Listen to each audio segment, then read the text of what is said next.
I went to work for the review board, as you know, to work on the military records team. But the secret agenda of the guy that hired me, Jeremy Gunn, was to do an under-the-radar, reinvestigation of the medical evidence to the extent that we were going to be allowed to do so.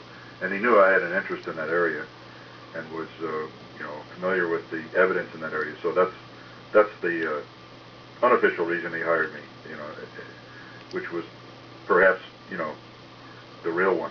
And of course, as it turned out, we were allowed to delve into those areas. It happened incrementally, bit by bit, but over the course of 2.5 years, we did do many depositions and witness interviews in the medical evidence arena. So because that was the most meaningful part of my experience there on the staff of the board, probably the second most important area for me was the Cold War records of JFK's foreign policy and what opposition was he running into within his own administration against the policies he was trying to implement. Those are the two areas of importance that I had personal connection with and that stuck with me as being significant after we shut down. So the reason I wanted to write this book was to, first of all, explain to the public that, as far as I'm concerned, after swimming in that sea for 3 years on the review board staff, as far as I'm concerned, a medical cover-up of the JFK assassination by the U.S. government is a fact. This can be demonstrated, which we covered for the most part during the previous interview, so a couple of weeks ago. But 2 brain exams after the autopsy instead of 1 brain exam. There should be 1. There were 2 brain exams, and the pictures in the archives today are not of Kennedy's brain. They're of substitute brain. That's a major part of this medical cover-up. Another part was the rewriting of the autopsy report. As I'm sure I explained a few weeks ago, the report in the archives today is the 3rd written version of the autopsy report. The typewritten first draft was burned, destroyed. The notes were burned and destroyed, most of them.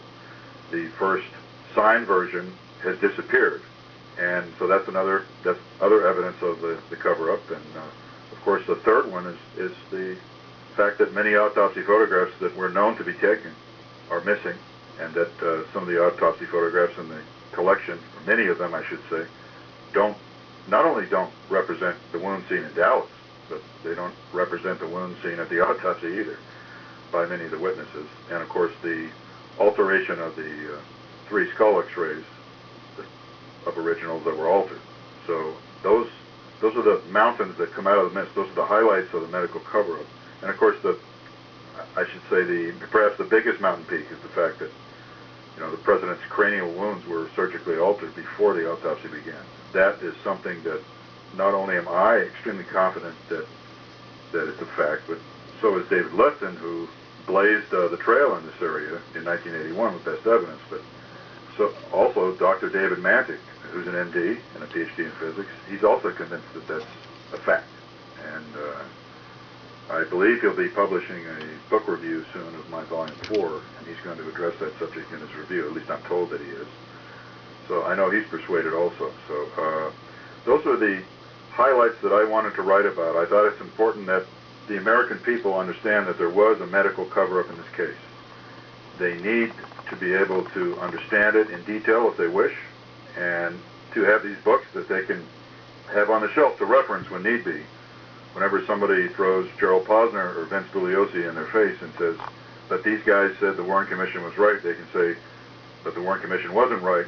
I have these other books written by a government official who was a member of the last body to look into this matter, and he cites evidence in great detail, et cetera, and my goal was to explain this to the American people, that there was a medical cover-up, and to present the evidence for it. It's not enough to just state conclusions without stating the evidence. So the evidence is in the books, and then of course once you accept the fact that there's a medical cover-up, Len, that allows you to get out of Dealey Plaza.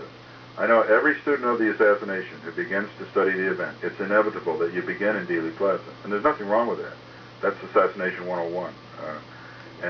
But you can't stay in Dealey Plaza your whole life if you are serious about studying this case.